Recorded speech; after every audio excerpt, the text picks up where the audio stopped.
నమస్కారం.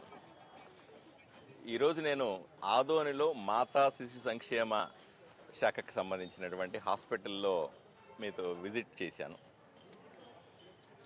ఆదోనిలో ఉన్నటువంటి మాతా శిశు సంక్షేమ హాస్పిటల్ని పూర్తిగా కేంద్ర ప్రభుత్వం ఇచ్చిన డబ్బులతో కట్టారు.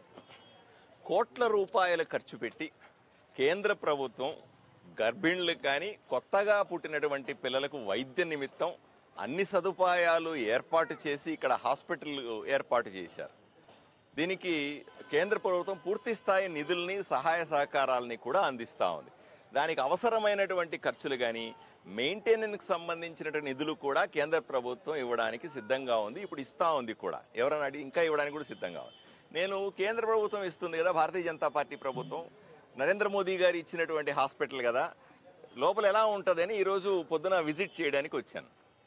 అక్కడ చూస్తే సుమారుగా నేను డాక్టర్ని అడిగాను, ఎంతమంది వస్తారంటే 500 మంది పేషెంట్లు ప్రతి వారం వస్తారని చెప్తున్నారు స్కానింగ్ కోసం. ఎన్ని మిషన్లు ఉన్నాయి అంటే స్కాన్ చేయడానికి మిషన్లు కేవలం 2 మిషన్లు ఉన్నాయి. ఒకటి మంచి మిషన్, ఇంకోదేదో డొనేట్ చేసినటువంటి మిషన్. నేను ఆశ్చర్యం వ్యక్తం చేశాను. ఏమంటే 200 అంటే 500 మంది పేషెంట్లకు స్కానింగ్ చేయాల్సి వస్తే 2 మిషన్లే ఉంటే ఎలా చేయగలుగుతారు? ఒక్కొక్క మిషన్ మీద 250 మందికి ఒక రోజులో స్కాన్ చేయడం సాధ్యమా అని నేను